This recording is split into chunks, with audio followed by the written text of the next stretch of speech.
In the golden twilight of television's earliest golden age, when westerns galloped across black and white screens and noble gunslingers wore dusty boots and righteous frowns, one character stood apart, not just for his sharp aim, but for his sharper mind.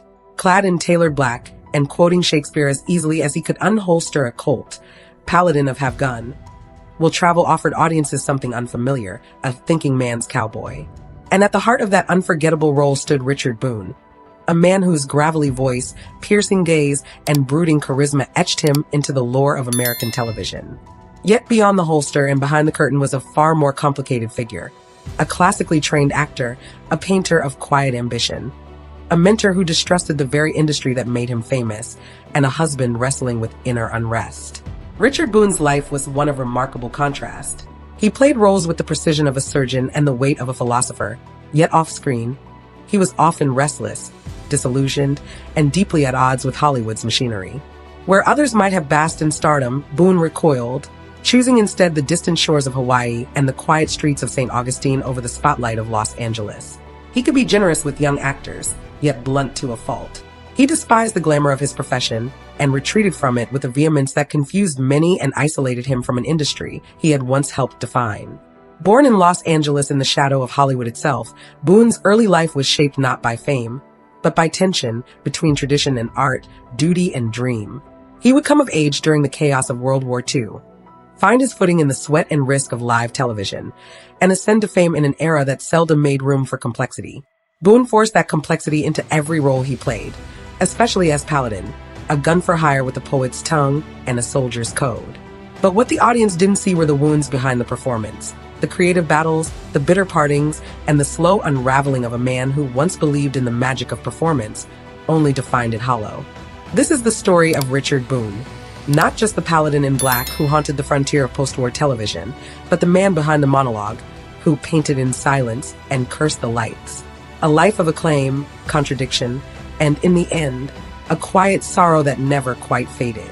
What happened to the man who brought dignity to the role of a mercenary? Why did he abandon the very world that had once hailed him a hero? And why, after all the success, was his final act played out in solitude? In the chapters that follow, we'll trace Boone's path from rebellious son to reluctant star, from commanding presence to cultural exile. Through it all, we'll explore the soul of an artist whose story, like the westerns he once dominated, is both rugged and elegiac. Let us begin.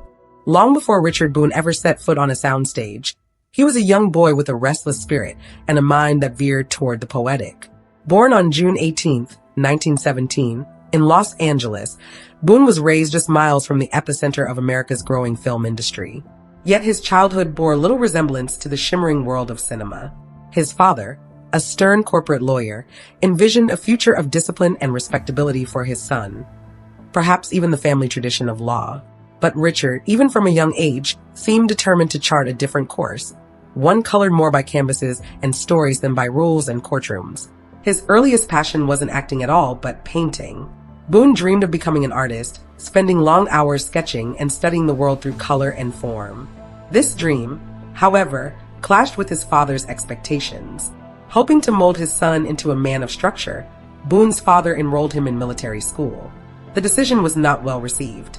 Richard spent 2.5 turbulent years there before both he and the institution agreed it was best to part ways.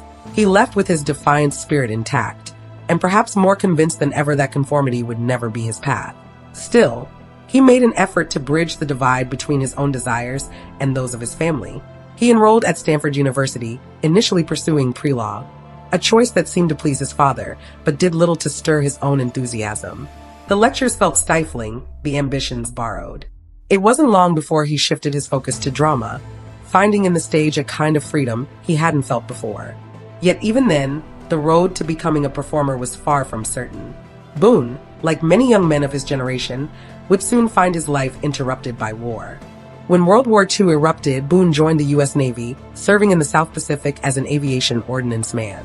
It was a far cry from painting or the theater, but it brought discipline, camaraderie, and unexpected inspiration. With no way to bring an easel aboard a torpedo plane, Boone began to write. He filled notebooks with short stories and reflections, mimicking the styles of Hemingway and Dos Passos, exploring the art of language in the midst of war. But he was self-aware even then. later admitting that while his prose was earnest, it lacked life. "My dialogue was terrible," he once said with a grin. After the war, Boone returned home with a sense of purpose. He enrolled at the neighborhood playhouse in New York City on the GI Bill, not to become an actor at first, but to better understand dialogue. He believed that if he could see how actors moved, spoke, and embodied character, he might write better. But the stage had other plans. As he immersed himself in the Playhouse's rigorous program, he discovered a talent he hadn't expected, a gift for performance, for presence, for commanding a room with little more than a glance. It was a revelation. What began as an effort to refine his writing evolved into a new identity entirely. Boone, the would-be lawyer, the frustrated painter, the wartime writer, was becoming an actor. Not a matinee idol in the traditional sense. His face was craggy, his features intense, but a performer who drew you in, not by charm, but by gravity. And so, without fanfare, Richard Boone stepped onto a path that would take him from the shadows of expectation into the bright, if often unkind, spotlight of stage and screen. When Richard Boone emerged from the war and enrolled at the neighborhood playhouse, he was stepping into a world where art was not only studied, but lived. The Playhouse, a revered institution in Manhattan's theater district, demanded rigor, vulnerability, and truth from its students. For Boone, who had faced the chaos of battle and the discipline of military life, the demands of live performance felt oddly natural. He studied voice, movement, and stagecraft alongside future stars and dedicated craftsmen, quickly distinguishing himself not with polish, but with raw intensity. These were the early years of American television, and New York was its beating heart. Between 1948 and 1950, Boone threw himself into the new medium with ferocious energy. He appeared in approximately 150 live television programs during this time, many of them broadcast without the luxury of retakes. In these makeshift studios, timing was everything. There were no second chances, no safety nets, just the camera's red light and a few fleeting minutes to make an impression. Boone thrived in that environment. His performances were electric, his presence commanding, and his work ethic relentless. But the theater still called to him, and in 1948, Boone made his Broadway debut in Medea, sharing the stage with giants like Sir John Gielgud and Dame Judith Anderson. It was a powerful entry into the world of classical theater, and he followed it the next year with a role in Macbeth. In these roles, Boone refined his command of language and learned to wield stillness as a tool of tension. He didn't need to shout to hold the audience's attention. He simply needed to be present. These years were as formative as they were grueling. Boone wasn't glamorous in the way Hollywood often demanded. His face bore the imprint of real experience, of storms weathered and convictions tested. But that, perhaps, was what made him so compelling. Directors began to notice.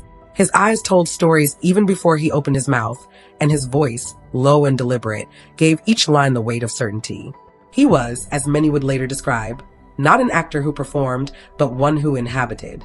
Live television, still in its experimental infancy, became a testing ground for his talent. Boone would later describe this period with a mixture of reverence and awe. From 1947 to 1950, he said, actors, directors, and cameramen were all learning together, pioneering a new medium. Each broadcast was a shared gamble, an adrenaline rush of artistry and improvisation. Boone remembered the thrill of choreographed camera movements and split-second timing. The acting was extraordinary because of its immediacy, he said. We were going out live. It was enormously exciting. These performances, fleeting as they were, laid the foundation for Boone's approach to acting. He respected the process, not the performance. He believed in the collaborative magic of the moment, the sacred trust between actor and audience. And in those dimly lit studios and Broadway stages, a style was forged, intense, grounded, unpretentious. By the dawn of the 1950s, Boone had made a name for himself not through celebrity, but through craft. He was not yet famous, but he was respected. And Hollywood, always scanning for fresh talent with gravitas, took notice. What awaited him in California was a chance to step from the stage into the cinema lens, a transition that would test not only his skills, but his ideals. Hollywood in the early 1950s was a world in flux, caught between the classic studio system and the creeping influence of television. For a stage-trained actor like Richard Boone, the prospect of entering that glamorous but rigid machine might have seemed both promising and perilous. Yet in 1951, Boone made the leap. His screen debut came in Halls of Montezuma, a World War II film that introduced audiences to his commanding presence and quiet intensity.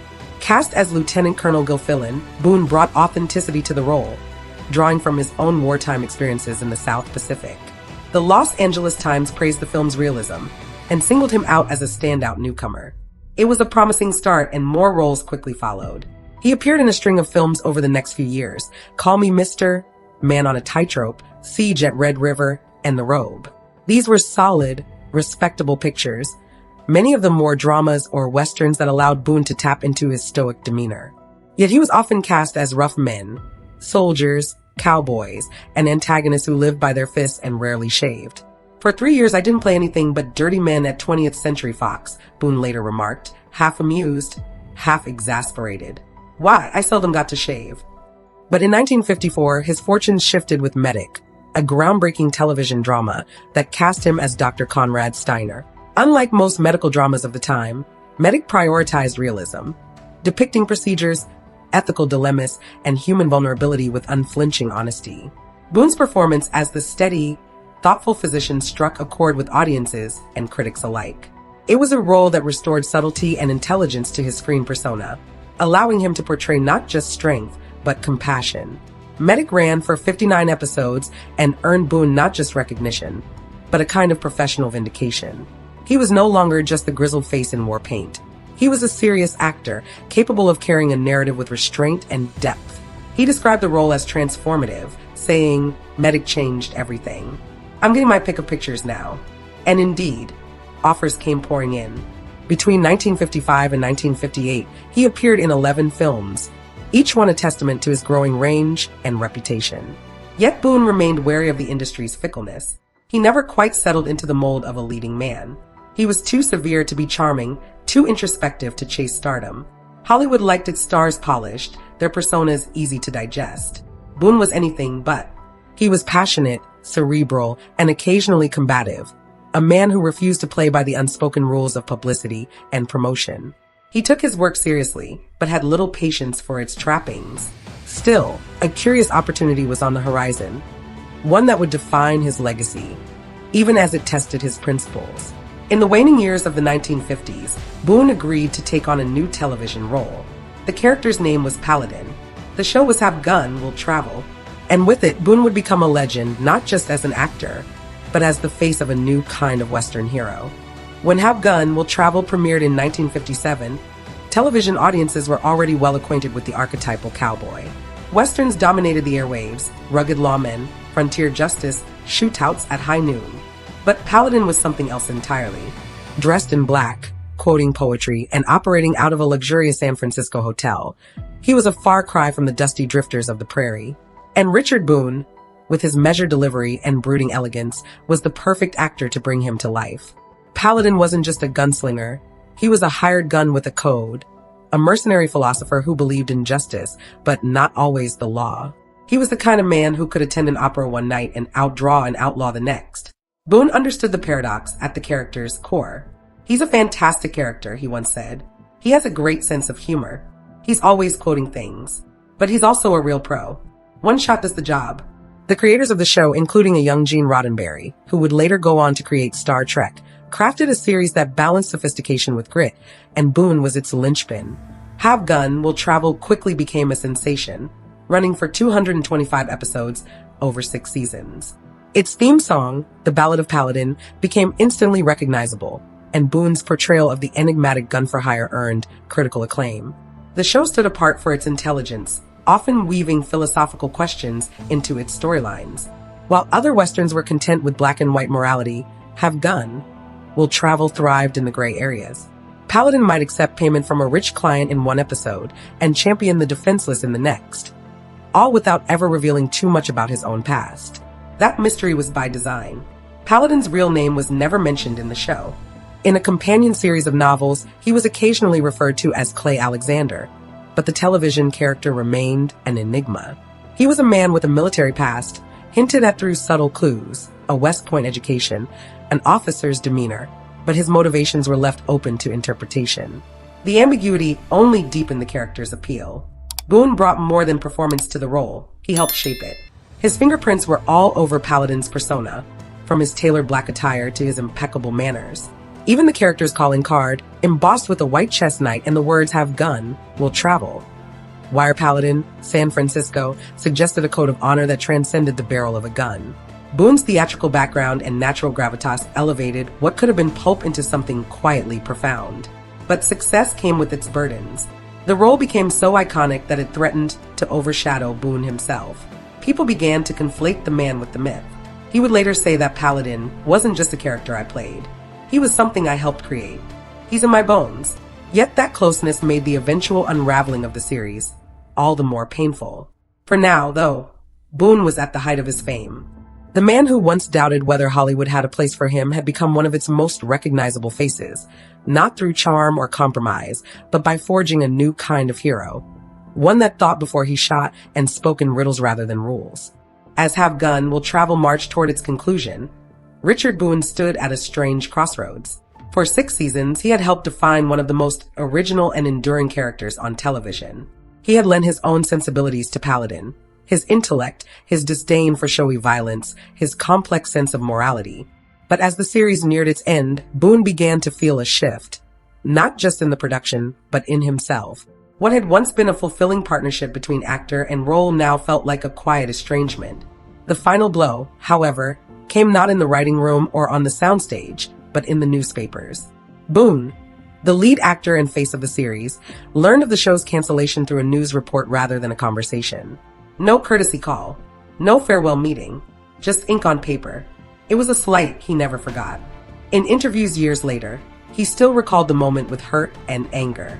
It wasn't just that the show had ended, it was that it had ended without dignity, without the respect he felt the work and his contribution to it deserved. The industry, it seemed, had moved on. Boone, however, had not. He had poured his heart into the role, even directing several episodes himself, and his disillusionment ran deep. They didn't end the show, he once said. They erased the character. It wasn't only the curtain falling on Paladin. It was Hollywood reminding him that he, too, could be discarded. What followed was not a dramatic farewell, but a quiet retreat. Boone did not rage against the industry. He simply began to step away from it. He turned his focus to a new project, The Richard Boone Show, an anthology series that sought to revive serious, artist-driven television. In it, Boone played multiple characters across different episodes, alongside a repertory cast. It was a bold, personal experiment, a nod to his theatrical roots, and a challenge to the formulaic programming that was becoming television's norm. But the show struggled to find an audience. Despite critical praise and an Emmy nomination, The Richard Boone Show was canceled after just 1 season. Once again, the decision came down without warning. And once again, Boone found out through the trades. His reaction was not theatrical, it was searing. He publicly called NBC's handling of the cancellation the most chicken, gutless way possible. The wound cut deeper than ratings. He had believed in the show, believed it could offer something more meaningful, more honest. Its failure marked the end of something inside him. Tired of being at the mercy of boardroom decisions, Boone made a radical choice. He packed up his life and left Hollywood. He moved to Hawaii with his wife Claire and their son Peter, not as a temporary escape, but as a deliberate break. "I don't want to live in Southern California anymore," he said bluntly. "I don't want to be tied down to another long-term TV contract." The move wasn't just personal, it was philosophical. Boone wanted his son to grow up among children from different backgrounds, not the cloistered world of private schools and studio lots. He wanted peace, distance, a clean horizon. Hawaii offered all of that and more. It became his sanctuary, a place where he could breathe without the industry breathing down his neck. Though his departure felt quiet at the time, it marked a turning point. Boone was no longer just an actor between roles. He was a man consciously retreating from a system he no longer trusted. And in doing so, he began a new chapter, not of fame, but of self-reclamation. Far from the clique lights and velvet ropes of Hollywood, Richard Boone began to rediscover himself, not in a studio lot or film set, but along the windswept shores of Hawaii. It was here, surrounded by volcanic cliffs and the scent of salt and plumeria, that he shed the trappings of stardom and returned to the quieter passions that had once guided him. No longer a marquee name jockeying for roles, Boone became something altogether rarer in show business, a man who had willingly walked away. In Hawaii, Boone lived not as a recluse, but as a man returning to his roots. He began painting again, brush in hand, canvas before him, the same quiet pursuit he'd once dreamed of in his youth. For Boone, The act of painting wasn't about displaying work in galleries or courting critics. It was a private communion, a way of sifting through thought and memory. He described his time there as healing. "I got what I was seeking in Hawaii," he reflected in a 1971 interview. "Now it's time to move on." But even after leaving the islands, a part of him remained tethered to them. His beloved boat, the Kona Costa, anchored on the Big Island, became a cherished escape, his retreat within a retreat. Yet Boone was not content to simply disappear. Art remained his anchor, but so too did education. In the early 1970s, he relocated once more, this time to St. Augustine, Florida. It was there at Flagler College that he took on a new role, not as an actor, but as a professor. He became a mentor to aspiring young performers, urging them to examine not just how to act, but why they wished to act in the first place. And in true Boone fashion, his advice was as unvarnished as ever. "Don't become an actor," he famously told his students. "It's just too hard to dodge unless you have to." He wasn't trying to be discouraging. He was trying to be honest. For Boone, acting was not a profession to be pursued lightly. It was a compulsion, a necessity, a burden that chose you. "When I say have to, I don't mean because of money," he said. "I mean it's a compulsive necessity. If you could do anything else," he advised, "do that instead." These lectures were never merely technical. Boone's view of acting was philosophical, even existential. He saw performance not just as mimicry, but as a deep exploration of human nature. "It's a completely mature existence," he once mused. "Grown people going around pretending they're somebody else. They lock people up for that." It was said with a wry smile, but beneath the humor was a sincere belief in the responsibility that came with the craft. Boone's candid guidance, tempered with wit and weariness, left an impression. He wasn't interested in creating stars. He was interested in cultivating artists. And even though his own experiences in Hollywood had ended with bitterness, he never stopped believing in the transformative power of storytelling. He also continued writing, contributing a personal column titled "It Seems to Me" for a local Florida paper. The topics range from art to politics to reflections on aging, each piece written in Boone's signature voice, direct, thoughtful, unafraid of contradiction. He still acted occasionally, accepting film and television roles on his own terms, but the days of career building were long behind him. In these years, Richard Boone was many things: painter, professor, husband, father, and sometimes actor. But most of all, he was finally unmistakably himself. No character, no costume, just a man who had walked through the fire of fame and found something steadier on the other side. As the curtain quietly descended on his professional life, Richard Boone faced a different kind of reckoning, one that played out not on stage or screen, but in the solitude of his personal world. Though he had escaped the relentless pull of Hollywood, the wounds it left behind never quite healed. Beneath the calm surface of his later years lay a reservoir of unresolved frustration, silent battles, and the slow, aching drift of time. Boone continued to act well into the 1970s, but his roles became fewer and more selective. Films like Big Jake and the television movie Goodnight, My Love allowed him to revisit familiar terrain with the authority of a seasoned craftsman.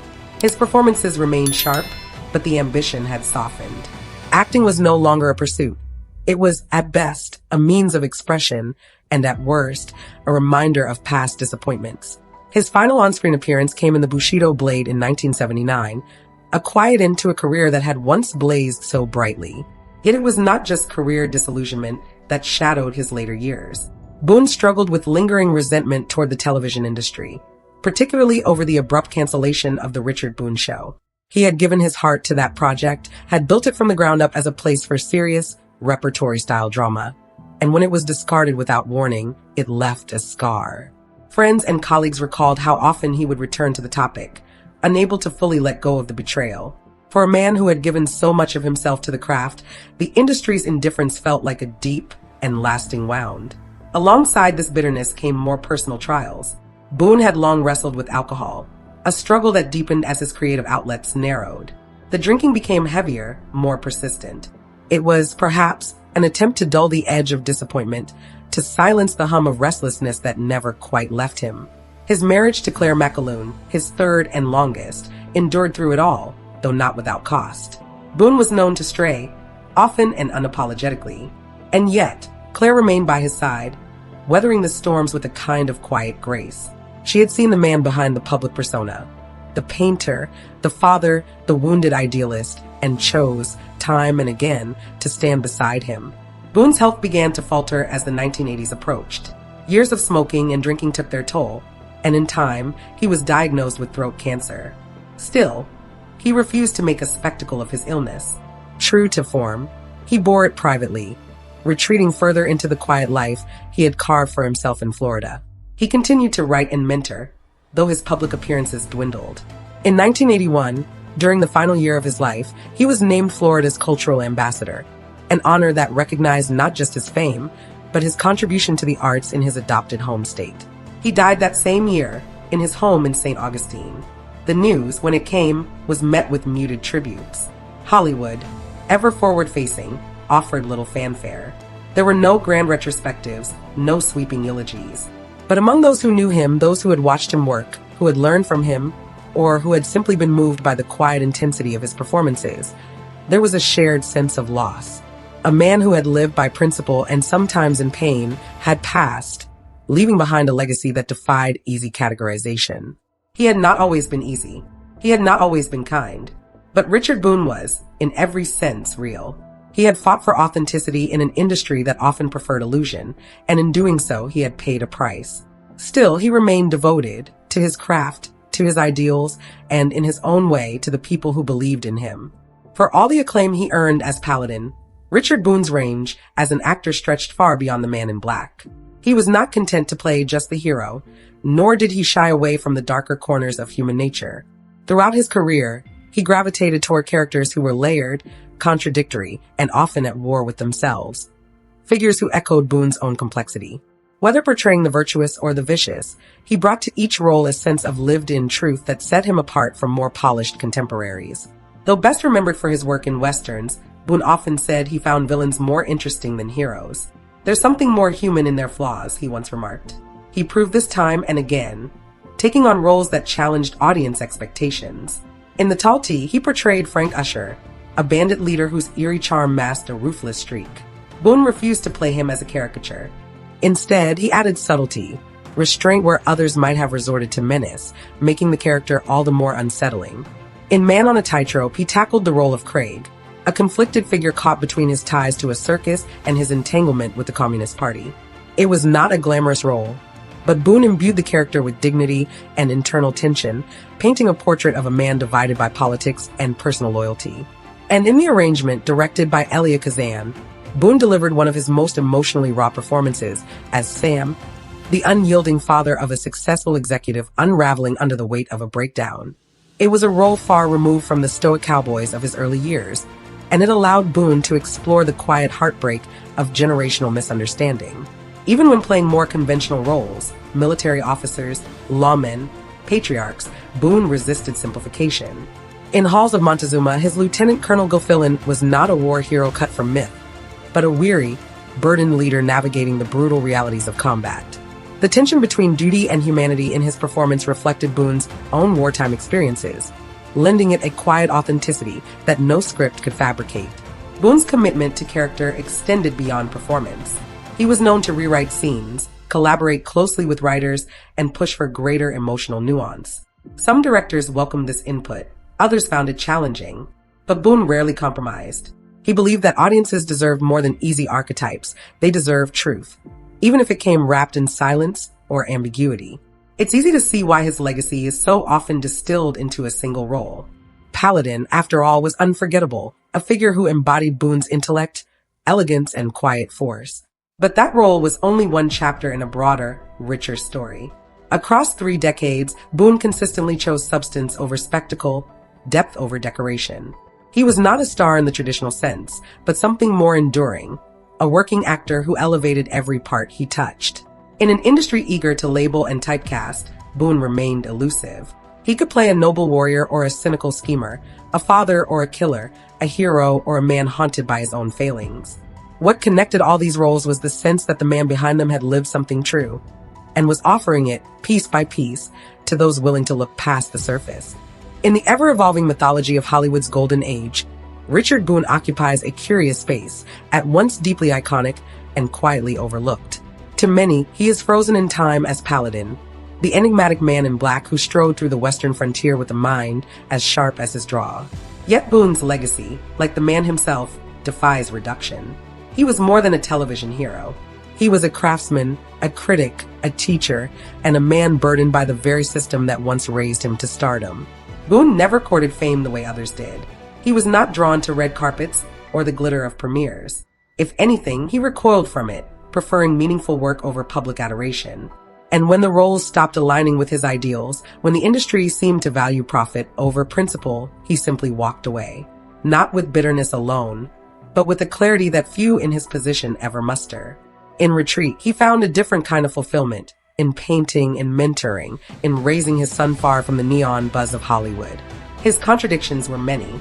He was fiercely intelligent, but occasionally gruff. He could be generous with young actors, yet impatient with the slow-moving machinery of studio politics. He sought solitude, but remained engaged in public discourse through his writing and teaching. He played heroes with gravitas, villains with elegance, and in each role, there was a flicker of something unspoken. A sadness, perhaps, or a knowledge that the world was more complicated than good scripts often allow. At the time of his passing in 1981, Boone left behind a net worth of $5 million, but numbers could never capture the wealth of his contribution. His performances, his mentorship, his refusal to conform, they remain the true inheritance. While Hollywood may not have given him the grand send-off he deserved, the audience, those who truly watched, never forgot. For in every quiet pause, in every measured line, Boone offered something lasting, honesty. In the end, Richard Boone lived on his own terms. He left the spotlight not in defeat, but in defiance, choosing a life of reflection over the empty rituals of celebrity. And though the industry may have turned its back on him, his shadow remains, etched in black and white, framed in frontier dust, and spoken softly in the voice of a character who knew poetry as well as pistols. Thank you for watching. Don't forget to subscribe for more untold stories of Hollywood's golden era.